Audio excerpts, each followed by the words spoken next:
I want you to do me a favor, just for a second. Close your eyes and, try to picture a tropical paradise. Really see it in your mind. Oh, I like where this is going. Right. Yeah. You've got the pristine white sand beaches stretching out like a ribbon of sugar, and then these incredibly lush emerald green mountains rising up in the distance. Hmm. And of course, that crystal clear, impossibly blue water gently lapping at the shore. You are holding a cold drink, you don't have a care in the world, and you are literally living inside the absolute perfect vacation brochure. It sounds idyllic. I mean, sign me up. It does. But today, we're going to do something a little different. We are going to take that glossy, perfect vacation brochure, rip it entirely in half, and just look at the raw wiring underneath. Ruining the fantasy. I love it. Exactly, because, well, what actually happens when you strip away the tourist fantasy and look at over 60 years of hard, cold, unyielding macroeconomic data? You realize very quickly that surviving in paradise is a lot harder and honestly a lot more complicated than vacationing there. Yeah, exactly. Welcome to today's deep dive. We are looking at this exhaustive, incredibly detailed, comprehensive assessment report on the national development of St. Lucia. And this isn't just a brief overview. No, not at all. We are tracking a timeline that stretches all the way from 1960 to 2024, and it's built entirely on this massive mountain of multidimensional data from the World Bank. Literally hundreds of indicators building a complete national portrait. Right. But to be clear right up front, the mission for this deep dive isn't just to, memorize trivia about one beautiful Caribbean island. Far from it. That would miss the bigger picture. Totally. Yeah. Whether you are listening to this on your commute or at the gym or maybe at your desk actively avoiding emails, we are using St. Lucia as a fascinating data-rich laboratory. Because it's the perfect test case, really. It is. We want to understand how small, open economies actually survive. Like, how do they adapt and how do they completely transform themselves in a global system that is wildly unpredictable and, frankly, often totally stacked against them? Because the mechanics of survival for a small island state, their constraints, their specific vulnerabilities, and their forced pivots, they actually mirror the challenges of almost any complex system trying to stay afloat in a volatile environment. Okay, let's unpack this. Because if you are trying to navigate a major career pivot right now, or say you are managing a business through insane supply chain shocks, or maybe you are just trying to finally understand global economics without drowning in academic jargon. Which is a noble goal, by the way. Right. Well, St. Lucia's 60-year survival blueprint has direct, highly practical lessons for you. We are going to look at their national bank account, their changing business model, their deeply flawed supply chains, the reality of their workforce, and the physical, ecological limits of their environment. It's basically a masterclass in adaptability. Right. But I think, as we go through the numbers, you will see it's also a very stark cautionary tale about the price of hyper-specialization. So let's jump right into the deep end and look at page 1 and 2 of the report. This is all about the country's quote-unquote bank account. The macroeconomic pulse, right? Yeah, we have to start by checking their economic pulse over the last 6 decades. And the report itself has this very stark visual design. White background, super minimalist, with a map of St. Lucia and this graphic of ascending stairs representing development. And that upward staircase is a really fitting image for the first big data point. It really is.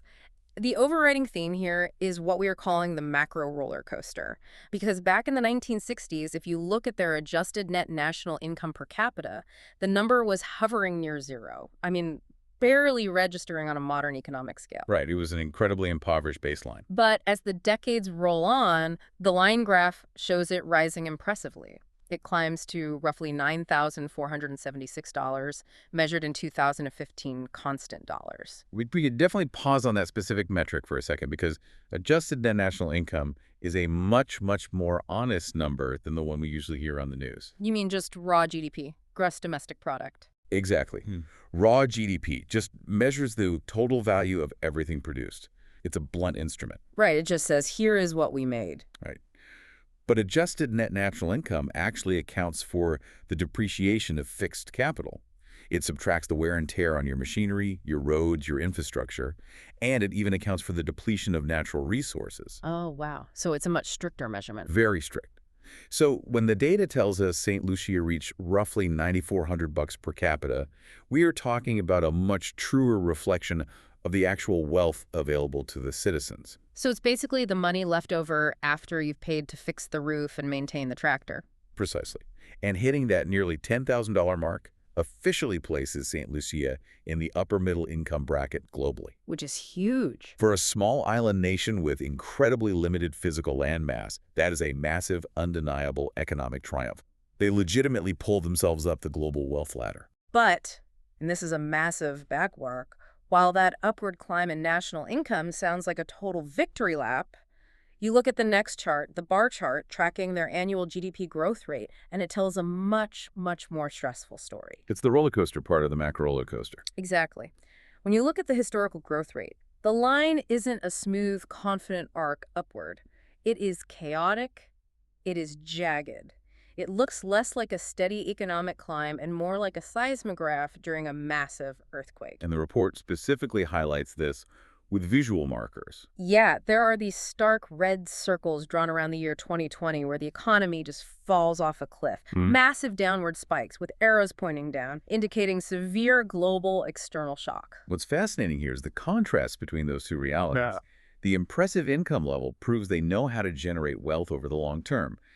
But that jagged growth rate proves they're constantly, desperately fighting to hold on to it year by year. It honestly reminds me of the financial reality of a freelance worker. Oh, that's a great analogy. You know what I mean? Like, if you look at a successful freelancer's overall income over a decade, it's going up. They are getting richer, buying a house, upgrading their life. But month to month. Or year to year, yeah. Right. They are terrified. They are one lost major client or one bad health week away from an absolute cash flow crisis. That is a highly accurate way to frame the macroeconomic reality of a small island state. And the data forces us to ask why. Why the intense vulnerability? Exactly. Oh, Why do small island nations experience such exaggerated macro volatility compared to larger countries? If you look at the mechanics of it, it really comes down to shock absorption. Okay, break that down for me. Well, if a massive recession hits the United States or the European Union, it obviously hurts. But those massive countries have immense internal markets. Right, huge domestic populations. Yeah, they have hundreds of millions of domestic consumers buying domestic goods, going to domestic movies, buying domestic cars. That internal gravity creates a buffer. A safety net. Exactly. St. Lucia just does not have that luxury. Their internal market size is microscopic by global standards. So they don't have enough people buying things internally to keep the engine running if the outside world stops buying.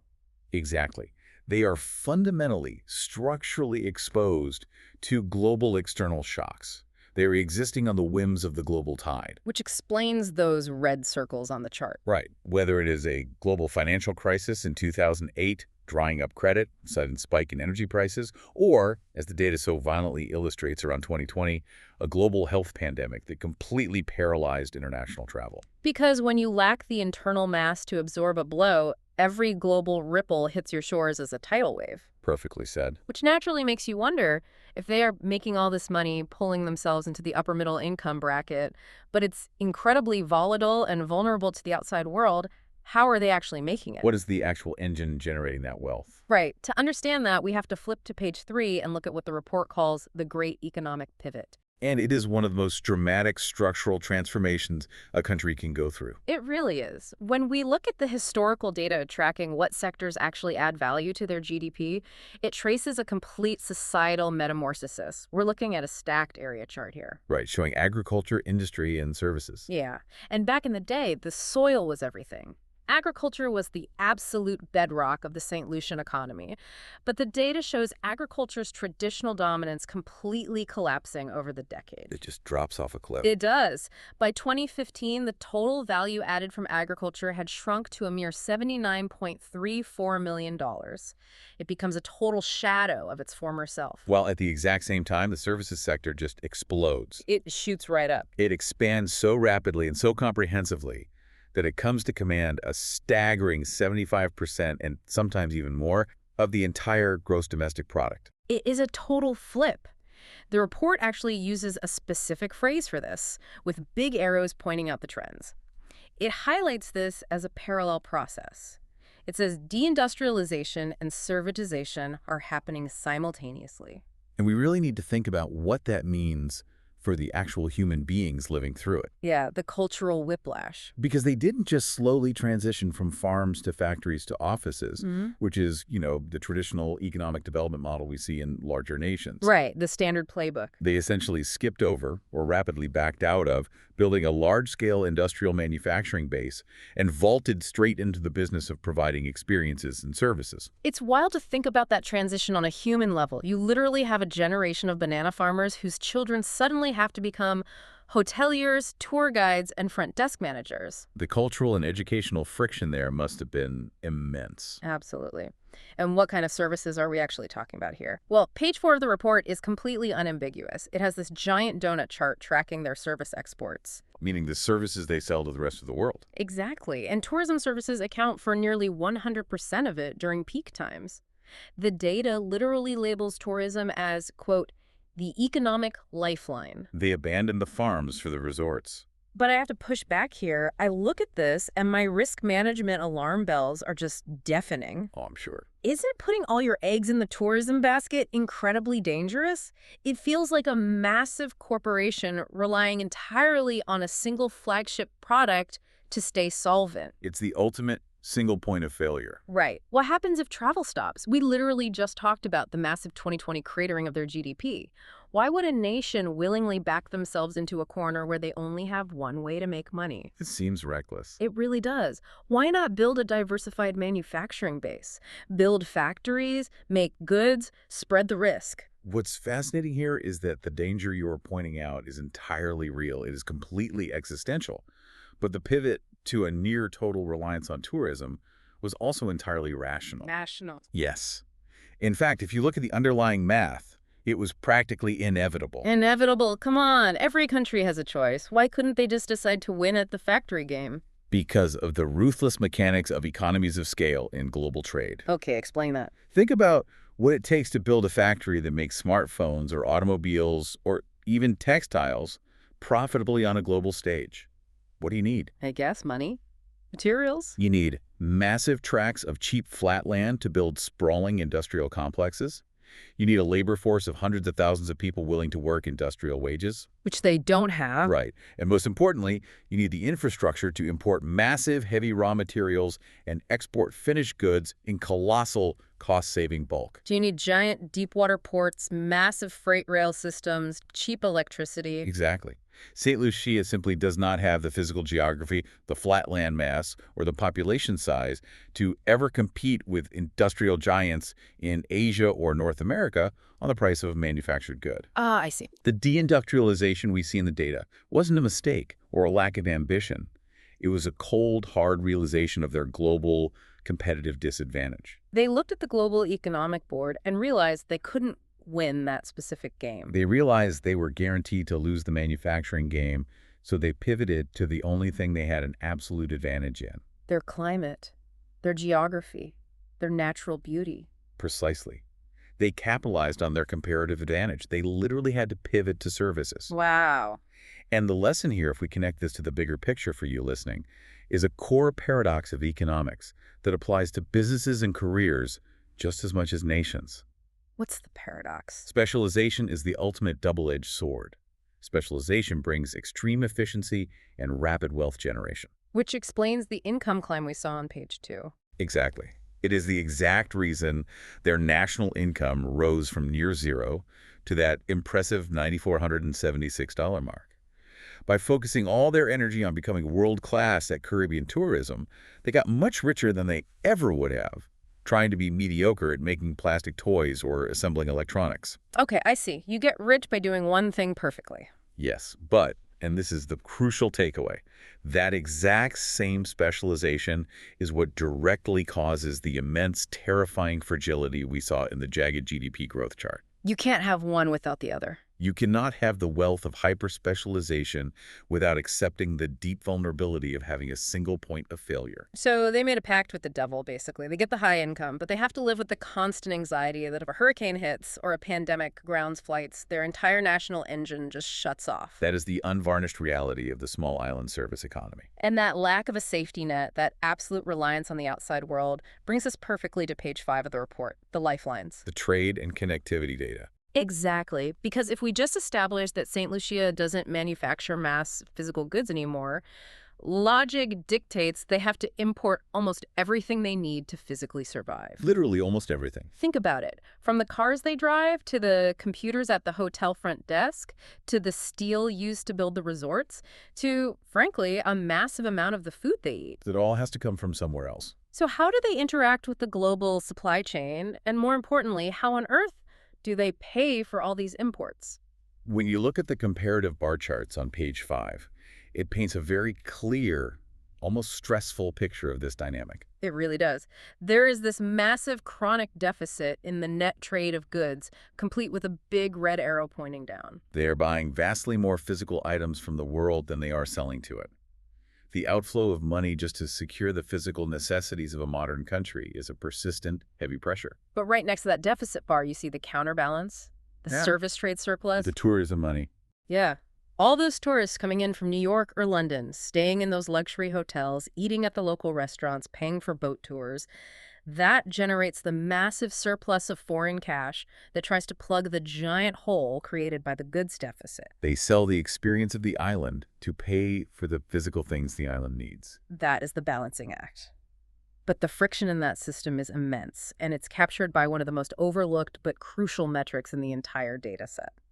The Liner Shipping Connectivity Index. Yes, this piece of data absolutely blew my mind. It's a rough number to look at. For you listening, the Liner Shipping Connectivity Index basically measures how plugged into the global shipping network a country is. It looks at the number of cargo ships that visit, the container carrying capacity of those ships, the number of direct routes, all of it. It's the supply chain pulse. Right. And to give you a baseline, back in 2004, the maximum value was set at 100 for China. China is a 100. And St. Lucia's index. It fluctuates dismally between 5 and 8. 5 and 8. I mean, if China is the central hub of a massive multi-lane superhighway, St. Lucia is at the end of a dirt road that the mail carrier only visits once a week. They are operating on the extreme frayed margins of the global supply chain. And we have to really consider the cascading effects of that marginalization. Being that disconnected from global shipping networks makes importing goods incredibly expensive. Because fewer ships come there, there is almost no competition among shipping lines. Right. The routes are less direct, meaning things take longer to arrive and consume more fuel getting there. So if you are a local entrepreneur trying to build a new restaurant and you need a specific commercial oven, you aren't just paying for the oven. Not at all. You are paying a massive premium, a literal geographical tax just to get it delivered to the island because no major shipping lanes pass directly by. Exactly. This severely compounds the pressure of that goods trade deficit. They aren't just importing everything. They're paying top dollar for the privilege of importing it. So the math gets even tighter. You have this incredibly expensive habit of importing your physical existence, funded primarily by tourists who might stop coming if there's a global recession. It's a tightrope walk. What happens if there's a shortfall? If the tourists don't spend enough to cover the cost of the imported cars and the food?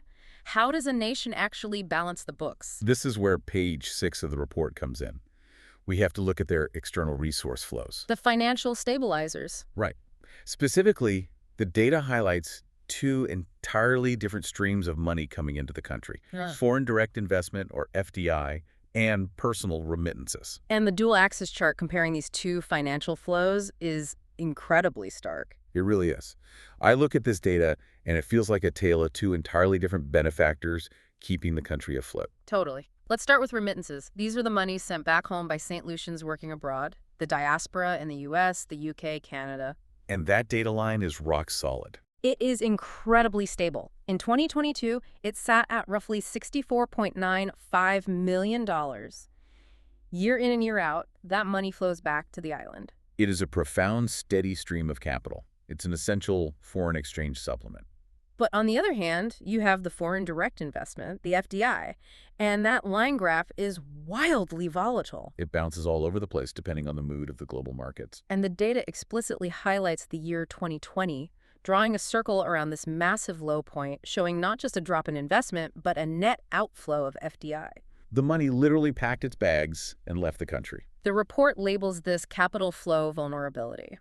I think your idea of the two benefactors is a perfect way to conceptualize this, actually. Yeah, to me, remittances are like a steady, reliable allowance from a beloved family member who moved to the big city to make it. Right, they feel obligated. Exactly. They are going to send that check every single month, rain or shine, even if things are tough for them, because they love the family back home. They are emotionally invested in the survival of the household. But FDI. FDI is like an unpredictable, high-rolling angel investor. Highly rational, highly detached. Exactly.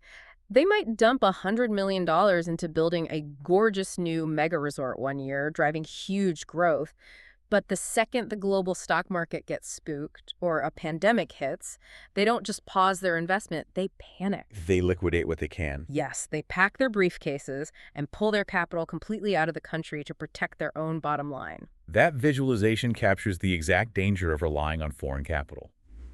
When we connect the dots here, the low shipping connectivity index making imports wildly expensive, the structural trade deficit, and these bipolar capital flows, a profound reality of small island survival emerges. The lifelines are fragile. Very. The services surplus from the tourism industry, combined with that rock-solid, loyal stream of remittances from the St. Lucian diaspora, are the absolute crucial buffers keeping the nation's foreign exchange stable. They are the lifelines that allow the country to literally pay the premium shipping costs for the food and fuel arriving on those infrequent cargo ships. And when that angel investor of FDI flees in terror, like we saw with that terrifying net outflow in 2020, it is the diaspora's reliable allowance that prevents a total currency collapse. It is, which is such a powerful testament to the human element embedded in this macroeconomic data. It really is. The people who left the island to seek opportunity are, in a very real structural way, financing the survival of the people who stayed behind. It's a beautiful commitment, but it's also a heavy burden to bear. And speaking of burdens, surviving the immediate, brutal shock of 2020 came with a massive bill, which leads us to page 7 and 8 of the report. We are entering the territory of what we're calling the squeeze. Because the data shifts focus here. Right. We move from how they survived the past 6 decades to the looming, almost mathematical threats marching toward them in the near future. And this is where the tone of the data becomes quite sobering. We're looking at a collision course. Between what? It is the intersection of rapidly accumulating national debt and a fundamentally shifting demographic profile. So what does this all mean? Let's look at the financial side of the squeeze first on page 7. The bar chart tracks publicly guaranteed external debt service as a percentage of gross national income, or GNI. And in the early decades, this was incredibly low. Practically negligible, sitting well under 1%. But the data highlights a disturbing recent trend with this gradient red shading. In recent years, this debt service has steadily climbed, pushing past the 3% threshold. And right alongside it, the line chart tracking the long-term debt stock shows a sharp, aggressive climb immediately after the 2020 crisis. Now, a 3% debt service figure might sound small to a casual observer. If you are paying 3% of your income to service a debt, you might think you are doing okay. Right, it sounds manageable. But when you are a small, highly exposed economy, 3% of your entire gross national income being siphoned away, sent out of the country just to pay the interest and principal on foreign loans is a massive drain on your resources. Because it means that money isn't building schools, it isn't fixing roads, it isn't subsidizing local businesses. It's just treading water. Exactly. The data signals they're approaching a debt risk threshold. And that sudden, sharp spike in long-term debt stock post-2020 tells a very specific story. It shows that they basically had to put their national survival on a credit card. That's exactly what happened. When the pandemic hit, the planes stopped flying, the tourists disappeared, the entire engine of their economy, which we established is nearly 100% of their service exports, just evaporated overnight. They had to borrow. Government had to keep the lights on, keep hospitals running, try to keep people from starving. There was no other choice. I agree entirely. I mean, it was a necessary survival tactic. If they hadn't borrowed, the social collapse would have been catastrophic. Absolutely. But, and this is the squeeze, that necessary survival tactic leaves the island with a significantly reduced fiscal buffer today. Right. Their credit limit is shrinking. Exactly. If another major shock hits tomorrow, another pandemic, a devastating hurricane, a massive global recession, they have far less borrowing capacity left to absorb it. They are maxed out or getting dangerously close to it. But the debt is only half of the squeeze. Because right as this national debt is becoming larger and more expensive to service, the fundamental makeup of the people who actually have to pay it is changing drastically. The demographic shift on page 8. Yes. Yeah. The report has this intense population pyramid simulation covering the 60-year period. We are looking at the old age dependency ratio. And the contrast is striking. It is. Back in 1960, the percentage of elderly dependents compared to the working age population was just 7%. It was a young, growing country. But today? That figure has soared to roughly 12.7%. The line chart clearly shows the labor force proportion. The 15 to 64-year-olds fluctuating and beginning to shrink, marked with a blue arrow, while the elderly population is surging upwards, marked with a yellow arrow. If we connect this to the bigger picture, what we are witnessing in this data is the fading of St. Lucia's demographic dividend. Can you explain what that demographic dividend actually is? Because it sounds like a finance term, but it's really about people, right? Absolutely. The demographic dividend is a sweet spot in a nation's history. For a long time, as healthcare improved but birth rates were still relatively high, St. Lucia enjoyed a period where they had a massive bulk of young, healthy, working-age people and relatively few elderly retirees to support. So you have tons of people paying taxes and very few people drawing pensions or needing intensive state-funded healthcare. Precisely. It is an economic turbocharger. It drives rapid economic growth because you have maximum productivity and minimal dependency costs. But inevitably, populations age, birth rates drop, people live longer. And as they age, the math gets terrifying. You have a national debt that is larger than ever and more expensive to service, arriving at the exact historical moment when you have fewer young, tax-paying workers contributing to the treasury. And an expanding population of retirees who require pensions, healthcare, and social support. Exactly. And while the feeding demographic dividend and the rise of an aging population is a massive global phenomenon, we see it causing panic in Japan, in Italy, in China. Right, it's everywhere. It hits developing island nations exponentially harder. Why is that? Why is it worse for them? Because a wealthy, industrialized nation like Japan or a country in the EU has had decades of immense economic surplus to build up massive sovereign wealth funds, comprehensive pension schemes, and complex social safety nets before the population got old. Ah, they got rich before they got old. Precisely. St. Lucia, despite its impressive income growth, is hitting this demographic wall while their social safety nets are still very much in the developmental phase. So they are being squeezed in a vice. On one side, the debts of their past survival. On the other, the compounding medical and social costs of their future demographic reality. It's like a middle-class family trying to pay off a massive mortgage and a stack of emergency credit card debt at the exact moment the main breadwinner is forced to take a pay cut and the grandparents suddenly need expensive, round-the-clock medical care. It is a severe structural squeeze that leaves almost no room for error. It demands incredible policy agility to navigate without severe social friction. Very much so. And talking about social friction naturally pivots our conversation from these massive, abstract macroeconomic forces to the actual human beings living through this. The human dimension. Right. We are transitioning to page 9 through 11, Human Canvas. Because the data isn't just about money and debt, it measures the human experience. This is perhaps the most vital part of the analysis. It transitions us from looking at the country merely as an economic machine to understanding the individual lives within that machine. And the data here presents a deeply fascinating mix of incredible, hard-won triumphs and deeply frustrating systemic paradoxes. Let's start with the triumphs, because we really shouldn't gloss over them. They are genuinely spectacular. The public health metrics on page 9. The line charts track mortality and the scatter plot tracks medical professionals. Since 1960, the under 5 mortality rate, the rate at which young children die, has absolutely plummeted. It has dropped from historically high, tragic levels to incredibly low modern standards. Yeah, the data flags this explicitly with a green arrow, calling it a major public health achievement. And the reason why is right next to it in the data.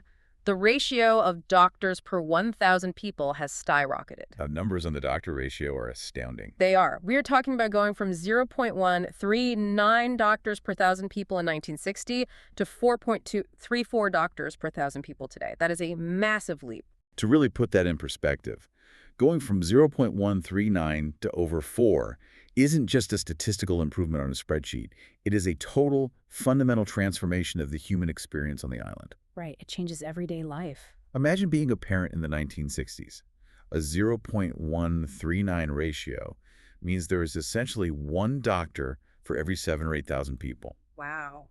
If your child gets desperately sick, it means waiting days, traveling miles over rough terrain, just hoping to see an exhausted, overworked physician. It means a high likelihood of tragedy. And today, a ratio of over 4 per thousand puts them in a totally different category. It means clinics are staffed, specialists are available, preventative care actually exists. It means they took that growing national income we discussed earlier and they successfully channeled it into building a robust, accessible healthcare system. That's a real return on investment. Exactly. Perhaps they utilized international medical scholarships, perhaps they invested heavily in local training, but the mechanism worked. It is a monumental achievement in human capital development. And that triumph in human capital extends right into the education system on page 10. The bar chart compares primary school completion rates between males and females over the decades. And it shows an aggressive, successful push for equalization. Yeah, the visual actually has an equal sign between the male and female bars, labeling it equalization of educational opportunity. Female primary completion rates have historically matched and often exceeded male rates. Which is fantastic. Furthermore, the line chart tracks the student-teacher ratio over time, proving they have aggressively optimized classroom sizes.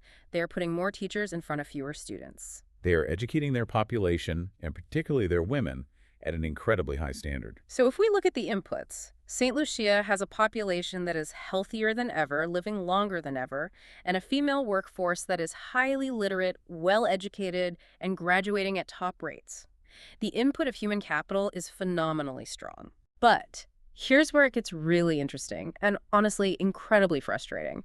You look at page 11, tracking labor market dynamics with this complex radar chart, and you are hit with this massive contradiction. The gender paradox in the labor market. Yes. We just established that St. Lucian women are achieving massive educational equity, even outperforming men in completion rates. Yet, the data explicitly highlights a massive discrepancy in the workforce. Female unemployment is significantly higher than male unemployment.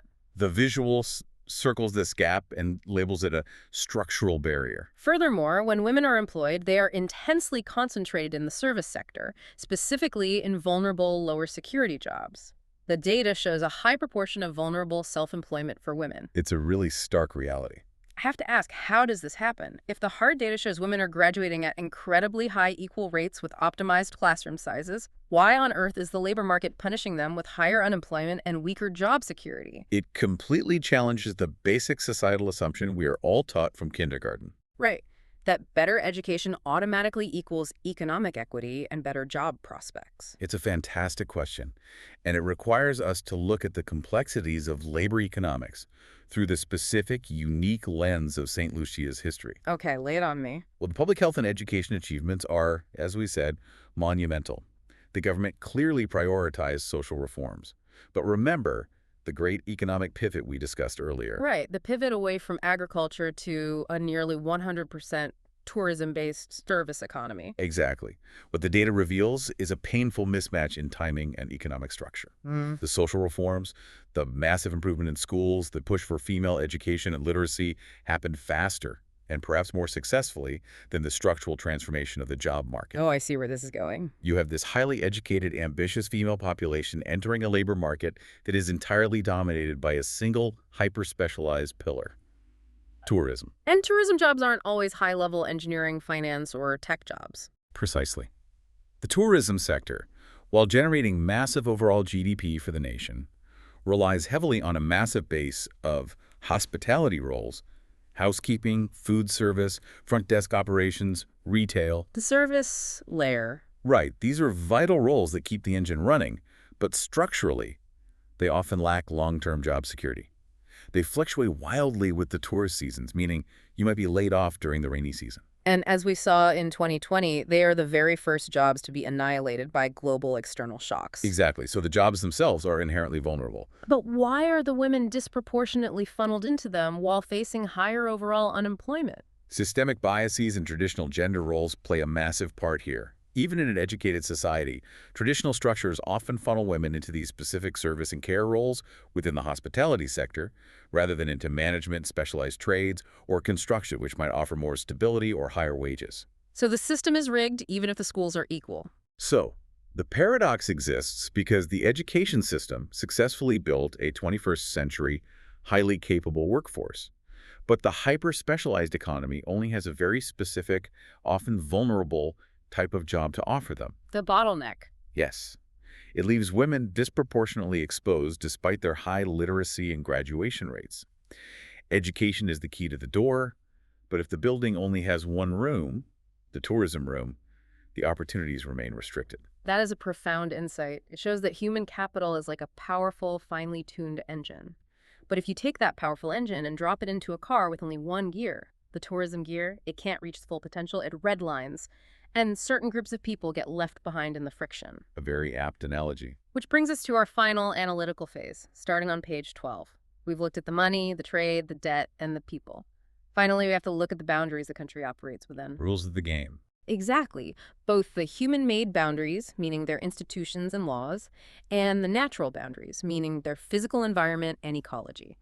We are calling this the rulebook and the reef. This is where we truly examine the ultimate sustainability of the St. Lucian model over the next 60 years. Let's look at the institutional rulebook first. Governance data. Right. The report utilizes the Worldwide Governance Indicators, or WGI, which track how well a country is actually run.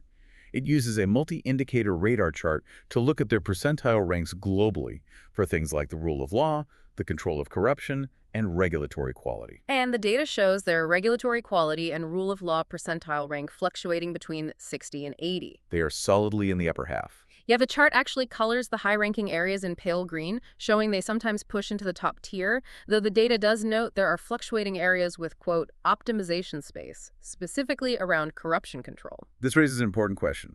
Why does this specific metric matter so much? Yeah, I mean, why is a regulatory score so crucial to their survival? Is it just about national pride? Not at all.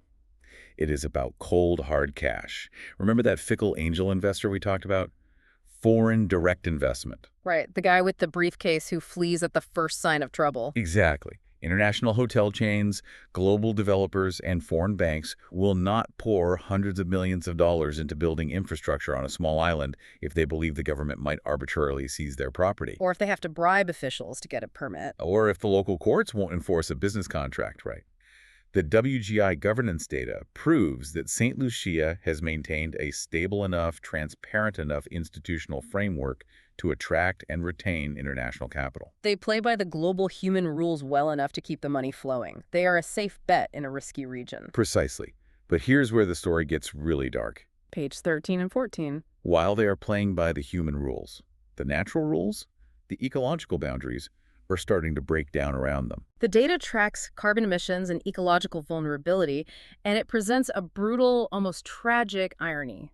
The environmental data is stark. On page 13, there is a bar chart tracking total CO2 emissions, and it shows their emissions growing from 0.03 megatons back in 1990 to roughly 0.3 megatons recently, citing pressures from industrialization and energy use. The data flags this with a red upward arrow. But let's be real for a second.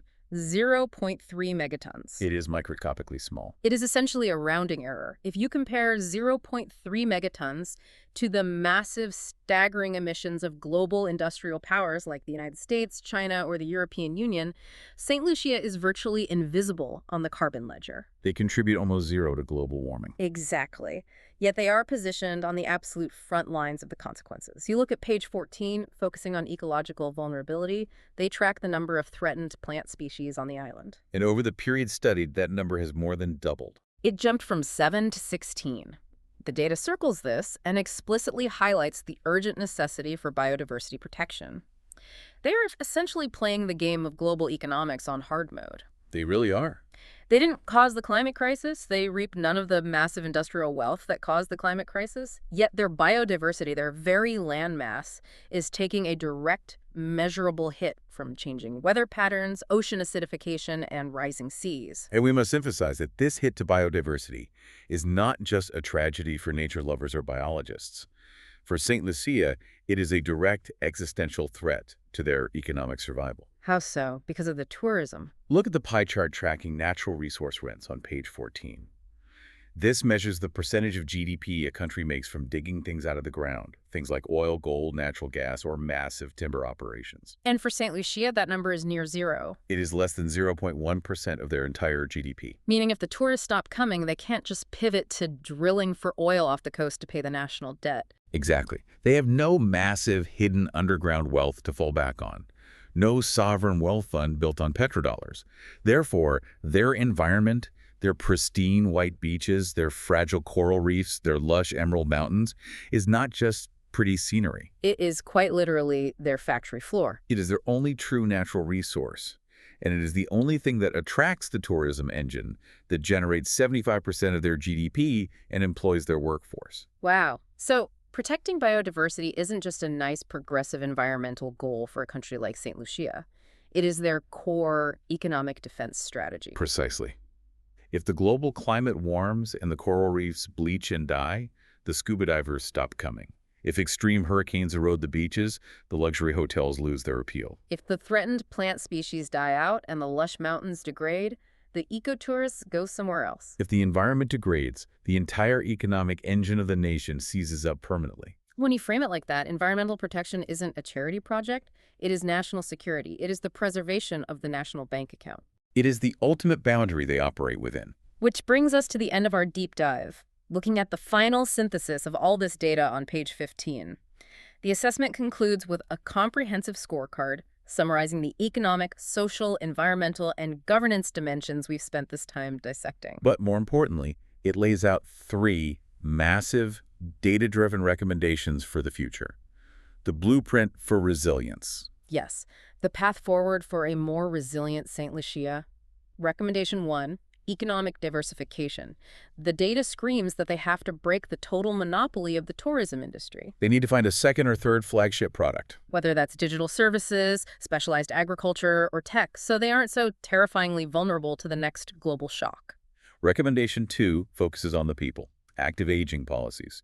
We saw the mathematical reality of the demographic squeeze. The fading dividend. Right. They have to retool their healthcare, their labor policies, and their pension systems right now to handle the coming wave of retirees before the financial weight of an aging population crushes their developing social safety net. And recommendation 3, aggressive climate resilience legislation. Because, as we just established, their environment is their economy. They have to harden their infrastructure. They have to protect their biodiversity as if their national survival depends on it, because it absolutely does. The visual sign-off of the report really captures the spirit of the data, guided by data, building the foundation of sustainable development together. So bringing this all back to you, the listener, why did we spend this time diving so deeply into the 60-year macroeconomic data of a Caribbean island? What's the takeaway? Because St. Lucia is an absolute masterclass in adaptability. The data shows us exactly how relying on one massive strength, a single industry, a single major client, a single product line, can create immense wealth and propel you into a higher income bracket. But it also exposes how that exact same specialization creates massive, terrifying fragility. It's the paradox of success. It is. And it shows how investing relentlessly in human capital in the health and education of your people is the ultimate shock absorber when the world inevitably goes crazy. Whether you are running a startup, trying to find product market fit, managing a global supply chain for a major retailer, or just planning your own career trajectory over the next decade, you have your own sources of quote-unquote GDP. And you have your own points of vulnerability. And if I can leave you with one final, slightly provocative thought to mull over, we have just spent a significant amount of time looking at how a tiny island nation, a country with minimal global shipping connectivity, absolutely no natural resource wealth to dig out of the ground, and immense, profoundly unfair exposure to a changing global climate. They've faced incredible odds. They really have. But they have successfully used raw data and human capital to steadily, stubbornly march their way up the global income ladder over 60 years. They faced existential, nation-breaking threats, and they adapted. They thrive. They survived. So if they can do that with so little margin for error, what possible excuse do massive, resource-rich global corporations or sluggish, infinitely wealthy developed nations have for failing to adapt to the future? But that is the question, isn't it? It really is. If a small island at the end of the global supply chain can navigate the muddy, unpredictable waters of the 21st century with so few physical resources, the rest of us need to sit down and take notes. Thank you for joining us on this deep dive into the data. Look at your own blueprints, check your own vulnerabilities, and we will see you on the next deep dive.